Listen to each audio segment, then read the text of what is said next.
Hello friends, आप सभी को मेरा नमस्कार। आनंद राठी वेल्थ लिमिटेड ने 6 जनवरी 2022 को अपने बोर्ड ऑफ डायरेक्टर्स की मीटिंग में क्वार्टर 3 के रिजल्ट को अप्रूव कर दिया है और इसके साथ साथ इंटरिम डिविडेंड को भी डिक्लेयर कर दिया है। तो चलिए हम लोग सबसे पहले इसके क्वार्टर 3 रिजल्ट को एनालाइज करते हैं। मैं इस रिजल्ट को आपको पढ़कर नहीं सुनाऊंगा, मैं उस रिजल्ट के एक्सट्रैक्ट को एनालाइज कर आपको इस ढंग से बताऊंगा ताकि इसे आप आसानी से समझ सकें। क्वार्टर 3 मतलब क्वार्टर एंडिंग 31 दिसंबर 2021 में इस कंपनी ने टोटल रेवेन्यू 109 करोड़ के आसपास जनरेट किया है, जो क्वार्टर 2 में 104 करोड़ के आसपास था और प्रीवियस ईयर के क्वार्टर 3 में 70 करोड़ था। तो अगर हम लोग ईयर ऑन ईयर के ग्रोथ को देखें तो ये 55% होता है और अगर क्वार्टर ऑन क्वार्टर बेसिस पर इसके टोटल रेवेन्यू का ग्रोथ देखें तो ये 5% के आसपास होता है। इसी तरह अगर हम लोग एबिटा को देखें, एबिटा मतलब earning before interest tax depreciation and amortisation, तो क्वार्टर 3 का जो एबिटा बनकर आ रहा है वो 44.46 करोड़ है और क्वार्टर 2 का एबिटा 44 करोड़ के आसपास था और प्रीवियस ईयर के क्वार्टर 3 का एबिटा 21 करोड़ था।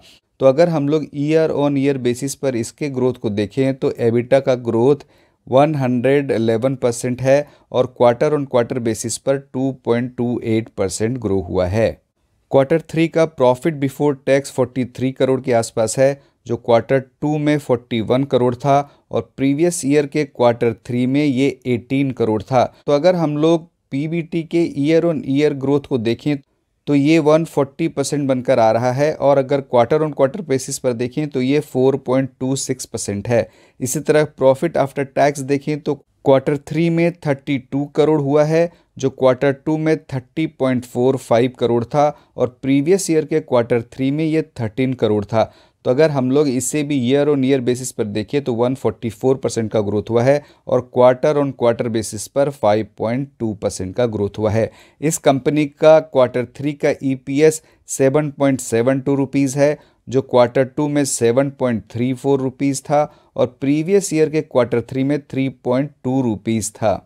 तो आप देख सकते हैं कि ये company year on year basis पर काफ़ी अच्छा ग्रो कर रही है और क्वार्टर ऑन क्वार्टर बेसिस पर भी रीज़नेबल ग्रोथ हो रहा है। इस कंपनी का ईपीएस भी काफ़ी बढ़ चुका है। आप देखिए प्रीवियस ईयर के क्वार्टर 3 में 3.2 था, जो इस क्वार्टर में 7.72 है।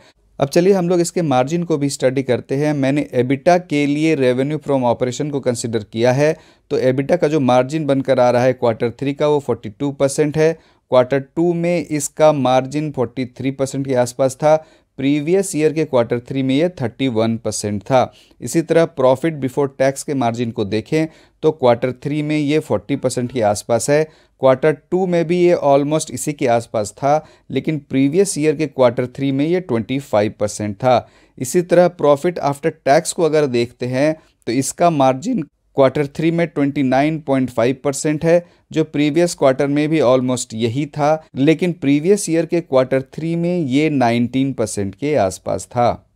तो अगर हम लोग एबिटा, पैट और पीबीटी के मार्जिन को देखें तो ईयर ऑन ईयर बेसिस पर इसमें काफ़ी अच्छा ग्रोथ दिख रहा है, लेकिन ये क्वार्टर ऑन क्वार्टर बेसिस पर स्टेबल है।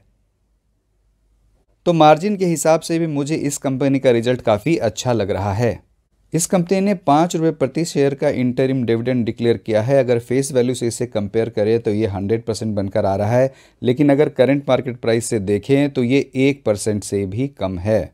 इस इंटरिम डिविडेंड की रिकॉर्ड डेट 20 जनवरी 2022 फिक्स की गई है। इसका मतलब ये 19 जनवरी को एक्स डेट हो जाएगा। तो आपके लिए जो इम्पोर्टेंट डेट बनकर आ रहा है वो 18 जनवरी है। अगर आप एग्जिस्टिंग शेयर होल्डर हैं और इस डिविडेंड को आप लेना चाहते हैं तो आपको कम से कम 18 जनवरी तक अपने शेयर को होल्ड कर रखना है, तभी आप इस डिविडेंड के लिए एलिजिबल होंगे।